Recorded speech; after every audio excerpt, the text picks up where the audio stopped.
Hi there, hope you're having a great day today. My name is Rashi Naresh Bhatia, and I would like to talk a little about the wills with you today.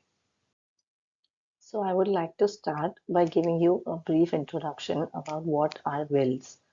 A will is a document that states your wishes and your goals about how you want your assets and all your properties to be passed on to your heirs after your death. A will is also known as the last will and testament. That means it's the final document before you die stating all your wishes. It's legally prepared and a bound document stating your intentions. In the event you have any children, a valid will also allows you to designate who will care for your children after your death. So let's state some of the facts about wills. Looking at the slides shared here, a will is a document that contains your direct wishes for your property and assets. It should not have any influence of anyone else, and it should clearly state how you want your property and assets to be transferred on.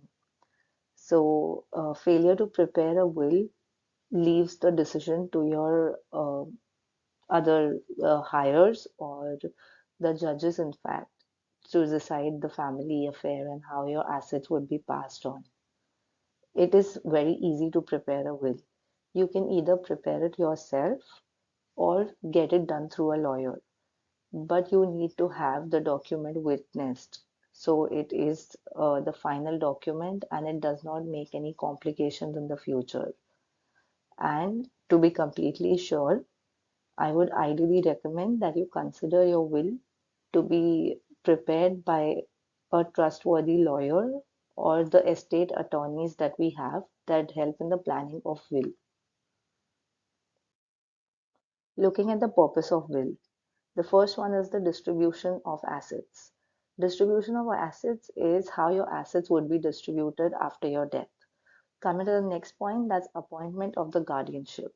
If you have a minor child, you can designate a guardian to take care of them in your will, and you can state the person's name who you would like that the person should take care of your child.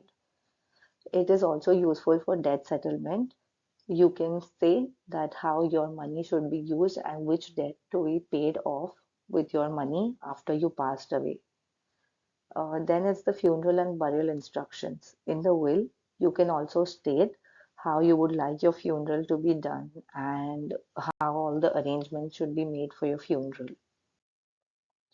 Why should you have a will? This slide clearly states all the reasons that makes good point for you to have a will.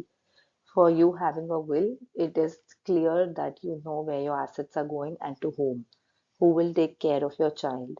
And your heirs will also have a easier time getting access to your assets and no legal complications after you pass on. There are multiple types of wills that we see on over here. First is the holographic will, oral will, pour over will, and mutual wills. And the real question, when should you make a will? Here are some of the common examples where you can make a will. If you have got married, you have a common law partner, or you have some valuable assets, you should definitely consider making a will. Coming to the next question, that is what happens if I don't have a will? If you die without a will, that is called intestate. That is, without a will, the state oversees the dispensation of your assets and it will distribute it according to a set formula and not to the person who you actually want the assets to be transferred. Dying intestate also has tax complications and it's generally a situation that most people try to avoid and hence try to create a will as soon as possible for them. Coming to a conclusion, we understand that wills are very important for each and every person, and it makes sense to write a will before you pass on. We have now reached the end of our presentation. Thank you for taking the time to view my presentation. And if you have any further questions, please feel free to reach out on my given email. And I hope you have a great day ahead. Thank you.